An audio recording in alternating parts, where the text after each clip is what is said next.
माऊली महावैष्णव संत श्रेष्ठ ज्ञानेश्वर भगवान जगद्गुरु तुकोबाराय महाराज आदि सर्व वारकरी संत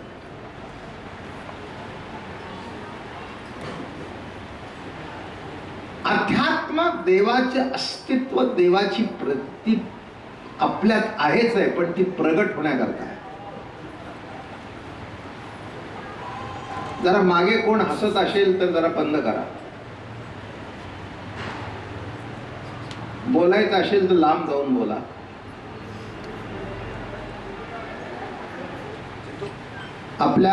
आपण मला आमंत्रण केलंय. आपल्या सोसायटीमध्ये माझं कीर्तन आहे. तर सोसायटीच्या लोकांनी एवढं तरी बंधन पाडावं की आपण ज्या माणसाला बोलवलंय त्या माणसाच्या कार्यक्रमात व्यत्यय होऊ नये. एवढं जरी समजलं तरी पुष्कळ झालं. खऱ्या अर्थाने निर्मल होण्याला सुरुवात झाली.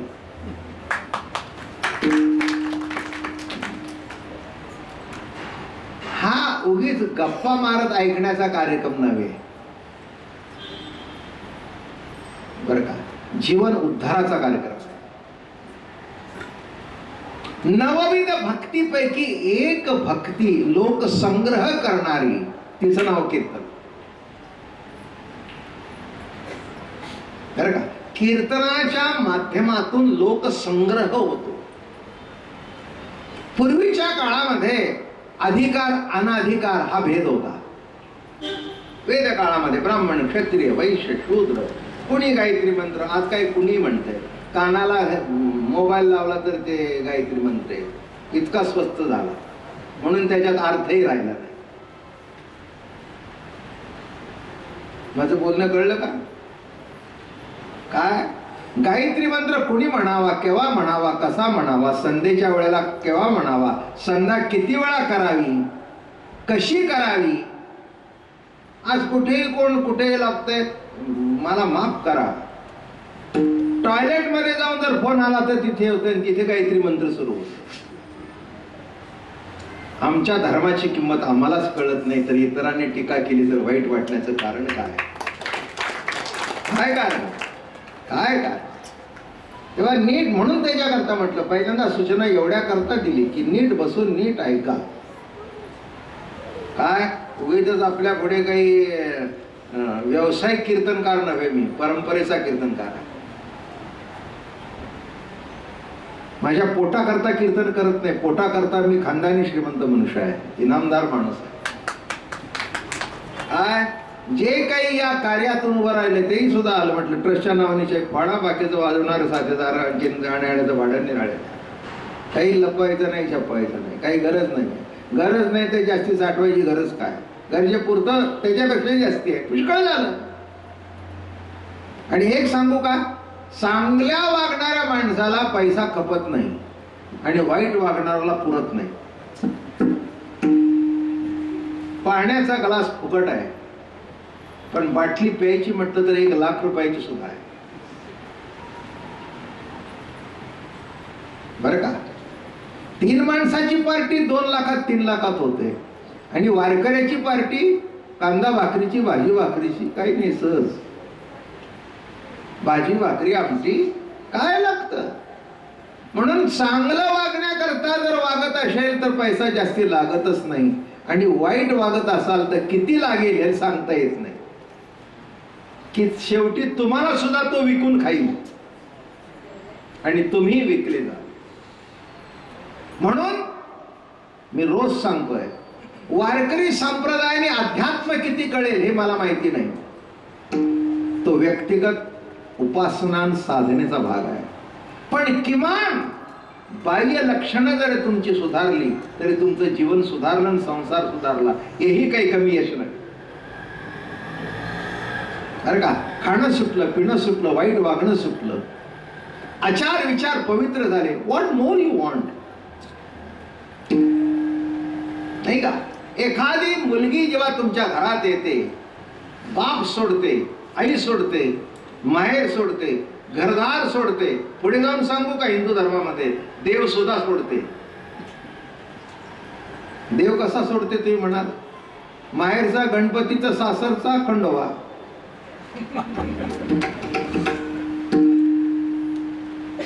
तिला विचारलं काय तुम्ही गणपती बसवत नाही का? नाही म्हणले आमच्याकडे गणपती नाही, आमच्याकडे खंडोबा आहे. म्हणून सगळा खेळ खंडोबा आहे, नाही का? मग लग्न झाल्यानंतर माहेरच बदलतं असं नव्हे, नाव सुद्धा बदलतं. नाव बदललं, आडनाव बदललं, बरोबर आहे ना? घर बदललं, परिस्थिती बदलली, आजूबाजूची माणसं बदलली. नवरा जर तरेव्या काय नाही जायचं बापाकडे, जात नाही. एक 5 अक्षरा तुमच्या डोक्यावर घातल्यानंतर एवढा जर पालट, मग संत वचनाचा वर्षाव झाला तर किती पालट व्हायला.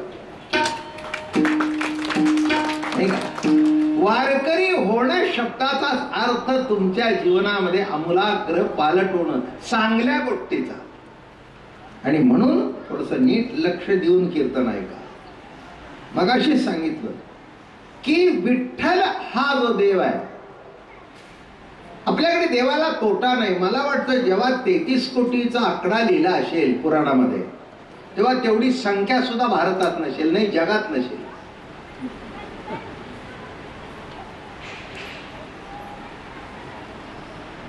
तेहतीस कोटी देव. किती देव? मला काही वेळेला प्रश्न पडतो की या देवांच्या करता एक दिवस आपण ठरवला की यांच्या करता काढावं, प्रत्येकाला एक एक फुल व्हावं, तर तेवढी फुलं तरी गोळा करता येतील का? आणि 33 कोटी वेळा हात वर खाली जाईल तोपर्यंत तुम्ही वर जा.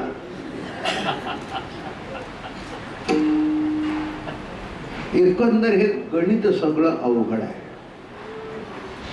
33 कोटी या शब्दाचा अर्थ मी एवढाच करेन की प्रत्येक व्यक्तीमध्ये, प्रत्येक वस्तूमध्ये, प्रत्येक ठिकाणी ईश्वराचं अस्तित्व आहे. आणि म्हणून ते 33 कोटी तुमच्यात आहे, तुमच्यात आहे, तुमच्यात आहे, तुमच्यात आहे, याच्यात आहे, याच्यात आहे, याच्यात आहे, याच्यात आहे, याच्यात आहे. कशात नाही,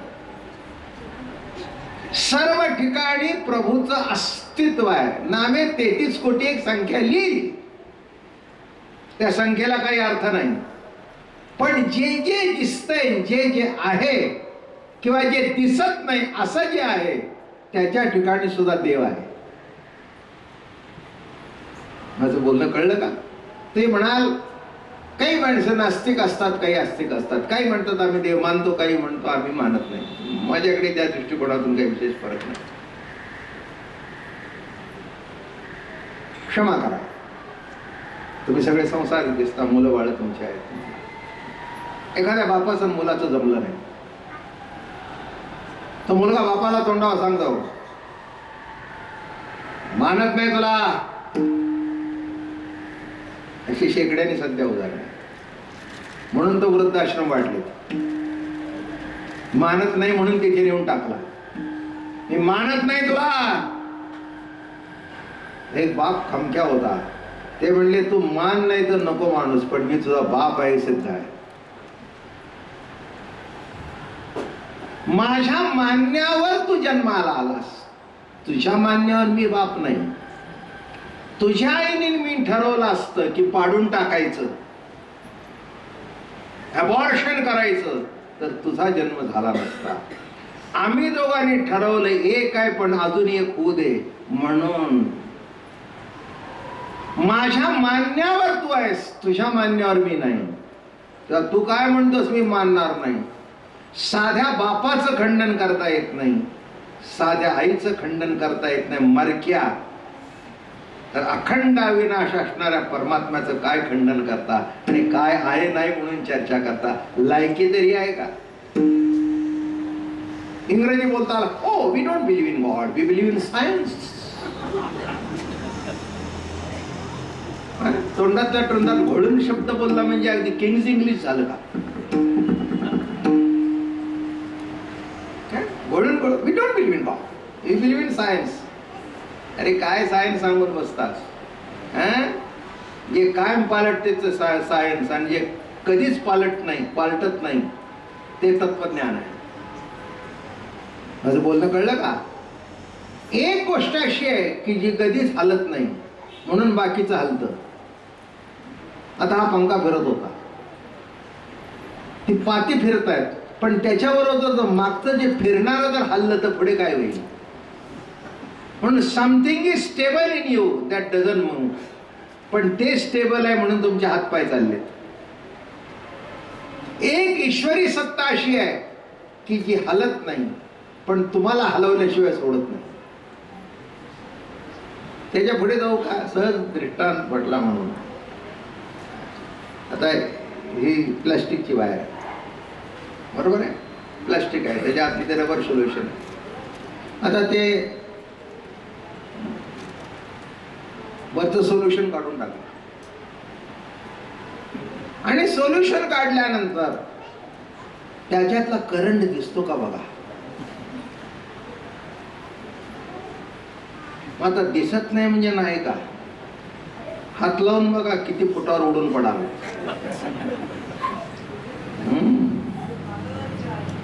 किती फुटावर जाऊन पडाल.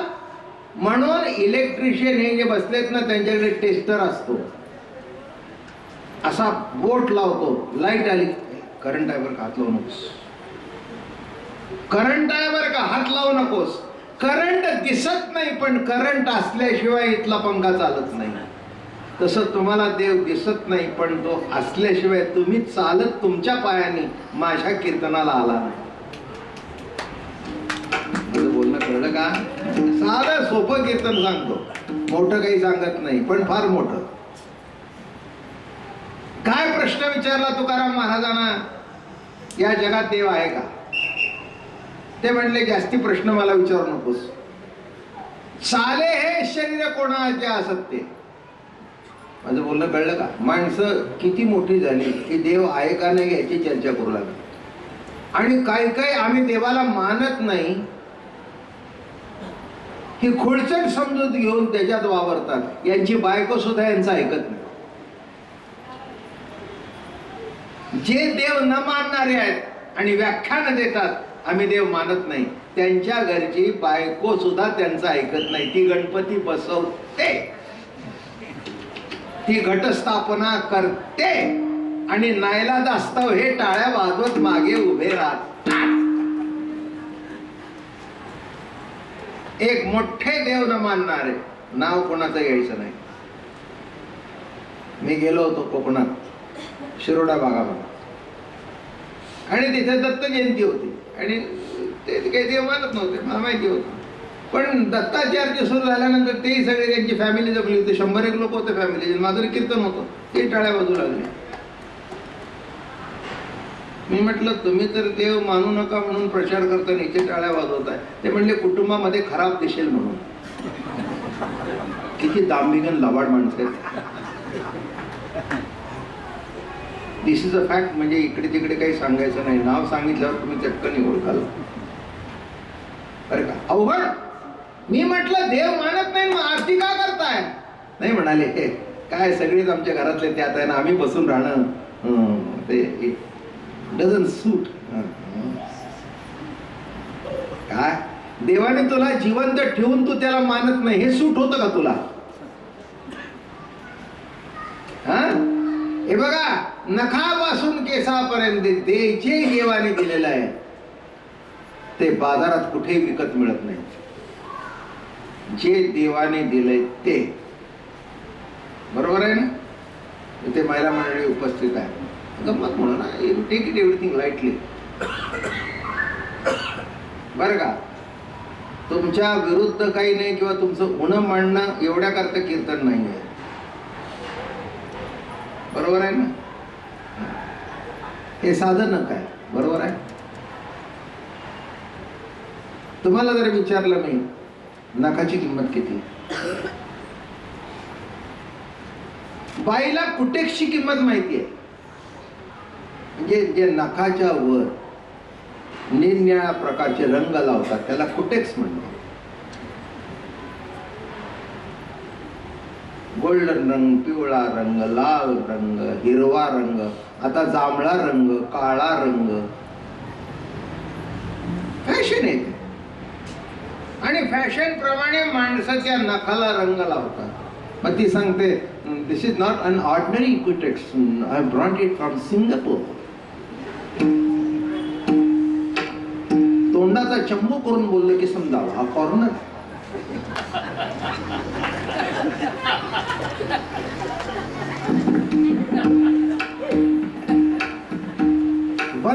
will cost me 1,000 rupees. It's not an ordinary Kutex very buy in the market. मग कुटेक्स एक 1000ची बाटली असेल तर एवढं कौतुक, नखाची किंमत किती? विचारच केला नाही का? तर ते कोणत्याही दुकानात विकत मिळत नाही. मिळतं? चला दाखवा कुठे मिळतं ते. नखापासून केसापर्यंत एकही गोष्ट अशी नाही देवाने दिलेली की जी बाजारात विकत मिळेल. बरोबर आहे? डोक्यावर केस आहे तिथपर्यंत किंमत कळत नाही. केस गेल्यानंतर काही काही माणसं टोप वापरतात, त्याला 7,000 8,000 देतात, 10,000 देतात आणि जतन करून ठेवतात. आणि कुठे बिट्टे घालून असं कवर घालून. मी म्हटलं एवढं जर पहिलं मूळचं जतन केलं असतंच.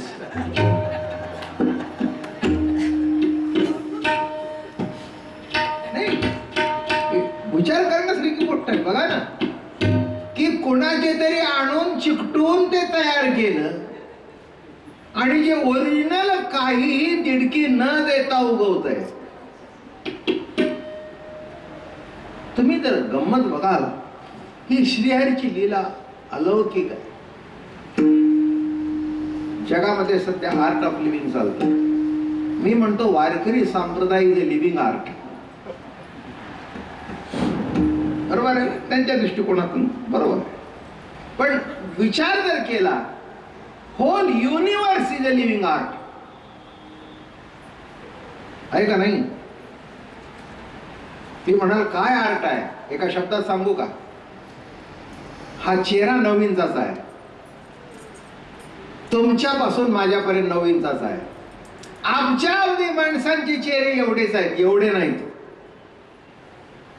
पण नाकाच्या ठिकाणी नाक, ओठाच्या ठिकाणी ओठ, भुवईच्या ठिकाणी भुवई, कानाच्या ठिकाणी कान. पण इतका सूक्ष्म फरक देवाने केलाय की अब्जावधीमधून मी तुम्हाला ओळखतो. आणि तो किती फरक? 9 इंचात फरक. What an art. काय आर्ट आहे? काय देवाची लीला आहे? असं नाही बाबा महाराज म्हणून इथे कपाळाला नाक आहे. कपाळाच्या ठिकाणीच कपाळ आहे, नाकाच्या ठिकाणीच नाक आहे, कानाच्या ठिकाणीच कान. नाही का? मिशीच्या ठिकाणीच मिशी आहे. बरोबर आहे? काय गमत. मला सांगा, आपली दाढी येते ते एका टायमाला जगवते, मग त्यातले काही अगोदर पांढरे होतात आणि काही नंतर.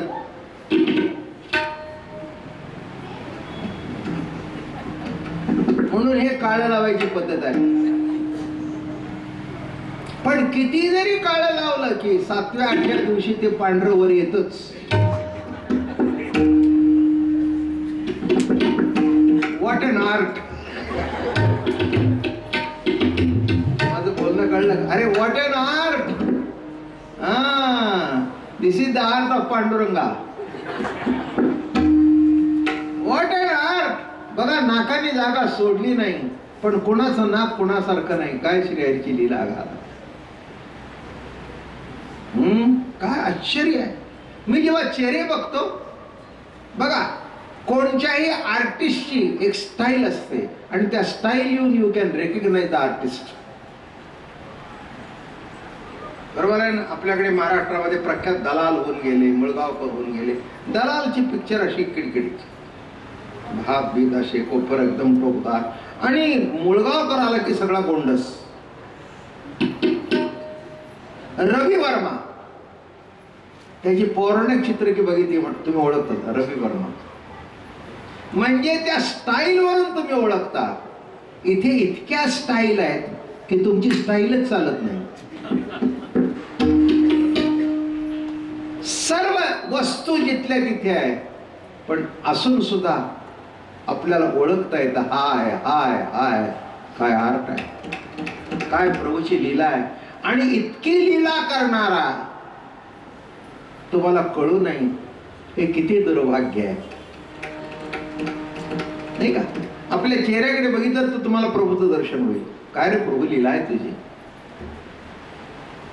काय रे, काय आश्चर्य आहे. बघ सगळ्याच्या नाका ठिकाणी नका, पण मी 10 अब्ज माणसं असू दे त्याच्यातून बाबा महाराजाला तुम्ही हुडकून काढाल. जागा कोणचीच बदलली नाही, पण जागा न बदलता सुद्धा ज्याला त्याला आपली जागा माहिती आहे. म्हणून तुकाराम महाराज मोठ्या कौतुकाचा प्रश्न विचारतात. देव आहे म्हणून मला विचारतोस का नाही म्हणून विचारतोस? फक्त तूच एका प्रश्नाचं उत्तर दे. चाले हे शरीर कोणाचे असत्य? शरीर कोणाच्या सत्तेने चालतं ते सांग. तो अतिशहाणा होता. तो म्हणला, इज दिस ए क्वेश्चन? काय काय प्रश्न आहे काय? चाले हे शरीर कोणाच्या सत्ते? पायाच्या सत्ते. वा म्हटलं, हुशार आहेस. आता पुढचं उत्तर दे. पाय कोणामुळे चालतात? आता हे का? Give the correct answer. सांग, पाय कोणामुळे चालतात? नाही म्हटलं, सांगता येत नाही. मग ज्या ती पाय चालतायत त्या ती चालवणारा कोणतरी असेल. तुला दिसू दे नाही तर न दिसू दे. करंट दिसत नाही पण करंट इज देअर, आणि म्हणून हे सगळं चालतं. बरं का? हे चालू कशावर आहे? आणि एक तुम्हाला माहिती आहे का, या सगळ्या एवढ्या मोठ्या जरी केबल असल्यानं, एवढ्या मोठ्या जरी केबल बसवल्या तरी फ्यूज डोळ्याला न दिसणारी असते. फ्यूज वायर किती बारीक असते? केसासारखी असते.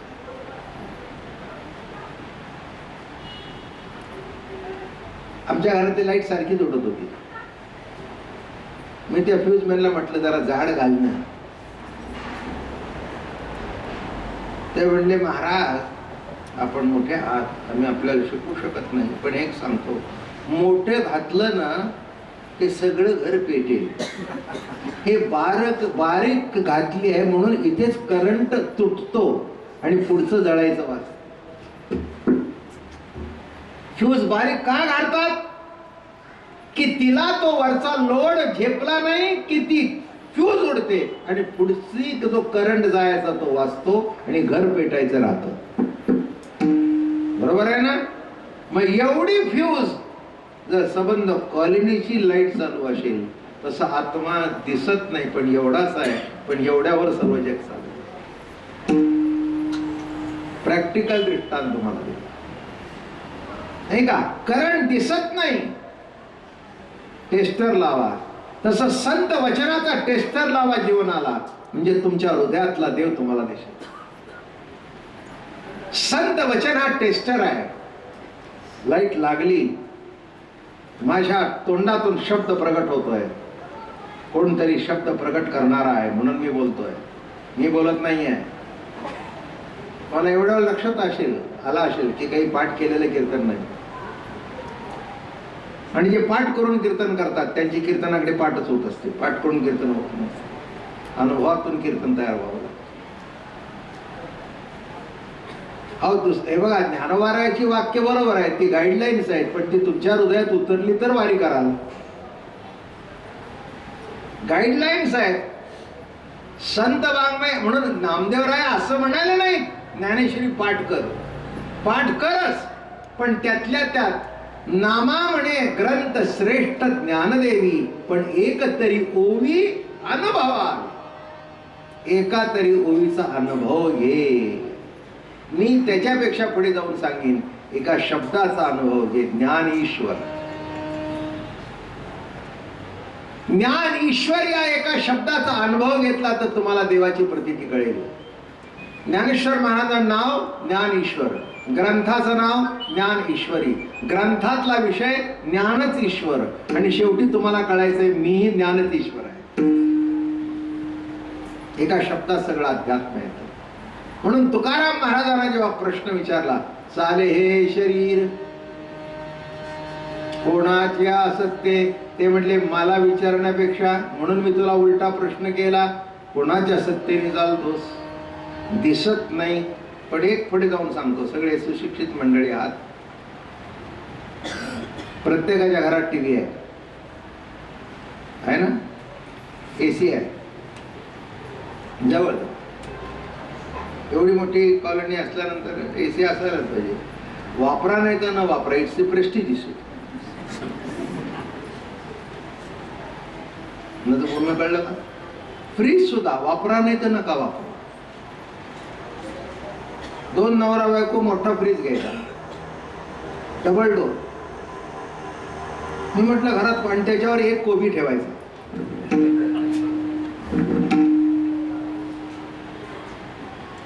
अख्ख्या फ्रीज मध्ये एक कोबी. नवरा म्हणला का एवढा काय करतो, मला तो कळत नाही म्हणे, सगळ्यांच्याकडे एक डोर आहे, आपल्याकडे.